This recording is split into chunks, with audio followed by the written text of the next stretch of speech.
Hello, we are Víctor Camargo, Sofía Haag, and Rubén Ezequiel Puhl. We are students at the Facultad de Ciencias Humanas, Universidad Nacional de La Pampa, and we are part of the second language acquisition subject. We have worked with the 2016 paper by Macedonia and Mueller, exploring the neural representation of novel words learned through enactment in a word recognition task. In this presentation, we will include the findings of the authors in relation to the topic of enactment, as well as propose some ideas of how this could enrich our teaching experience. Macedonia presents the idea that self-performed iconic gestures help learners of a second language enhance vocabulary learning, instead of relying only on rote memorization. This strategy is called enactment. Through gestures, students of a foreign language could achieve a more effective vocabulary learning. If we acquire our L1 in contact with the world, using body cognition in a sensory motor process, why do we sometimes think of a teaching practice which only takes into account reading, listening, and translating? Is it not also possible to create a more natural learning environment which is enriched by the use of gestures to acquire an L2? Macedonia, in her paper, includes different theories. They are relevant to understand the importance of body enactment in teaching. The first theory, or to trace, asserts that performing a gesture during novel word acquisition leads to later activation of motor cortices when acoustic and audiovisual recognition of words happens. Another theory connects enactment with mental imagery.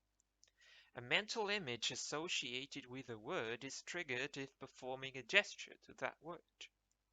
The double representation, verbal and visual, improves word retention.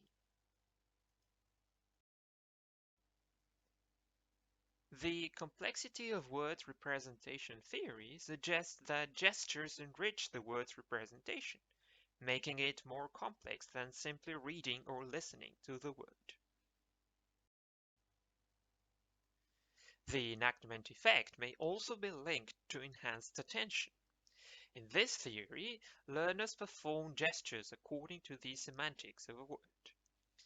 This activity enhances attention in comparison to learners who only read verbal information or hear the word. The level of processing framework theory suggests that durable memorization is possible through semantic processing.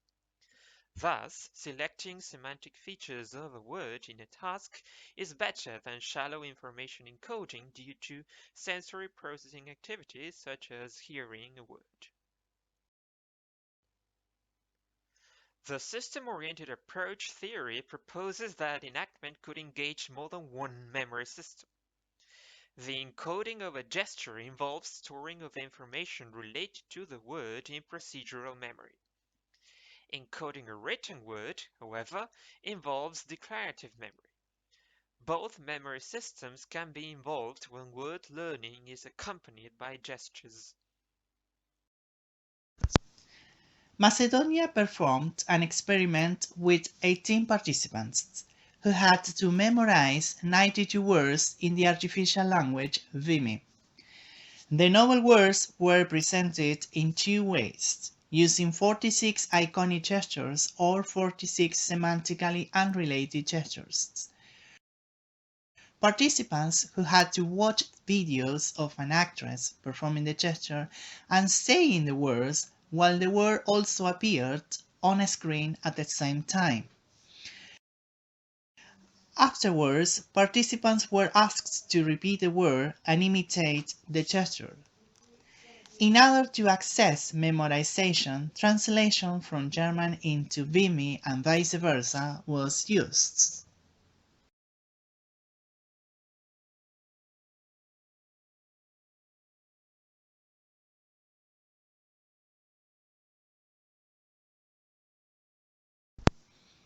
Later, during testing with audiovisual presentation of the words, premotor cortex BA6 was activated in movement preparation and simulation. Also involved the left primary motor cortex BA4 and BA7, which play a role in motor sequence coordination, visual motor coordination, planning of complex movements, and proprioception. Moreover, primary somatosensory cortices BA3 and BA5 created a proprioceptive trace in relation to gesture execution.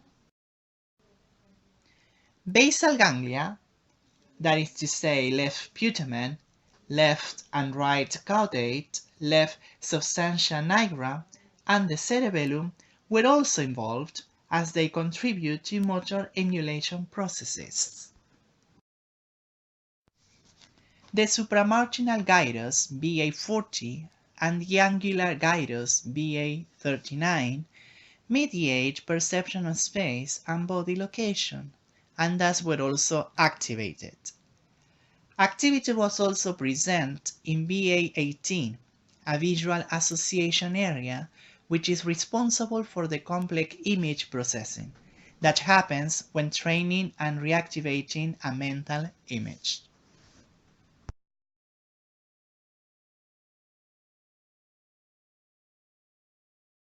Why enactment is important for us.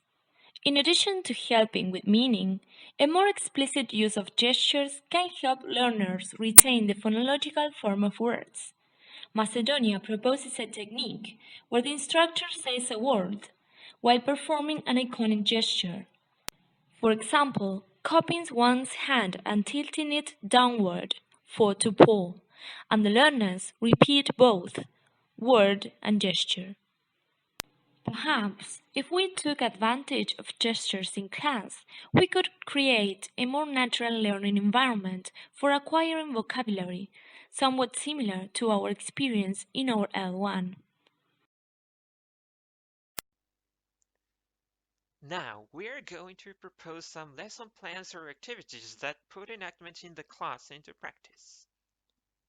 One possible lesson plan may use the song Yes I Can, related to the topic of animals.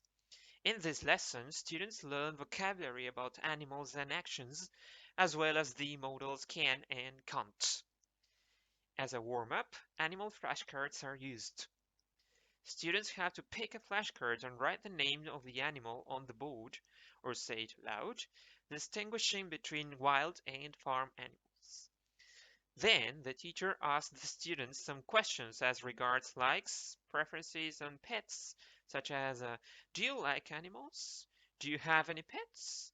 What are your favorite animals? Afterwards, the video is shown for the first time and the teacher mimes the actions along with the song. The second time the video is played, or perhaps the teacher could sing the song themselves, the students have to sing along and copy the action gestures. In different groups, the students could practice the actions before working all together as a class. As a follow-up activity, the students may choose animals which are not part of the song, and they may write their own short stanzas to show their classmates. We use this lesson during our practicum, and students really love it.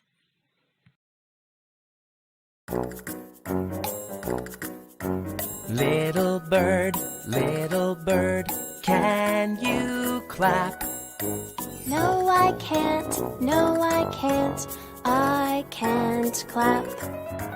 Little bird, can you fly? Yes, I can, I can fly. Another activity could be working with literature, like a short story. After choosing a story that features the vocabulary the teacher wants the students to learn, the educator could perform gestures as they are telling the story. Later, the students should produce gestures during the recall phase, and the students could even create their own stories or scenes. We believe that vocabulary learning can be enhanced through self-performed gestures. What do you think about our lessons and activities? If you have any suggestions for activities or if you will modify the ones we suggested, let us know in the comments.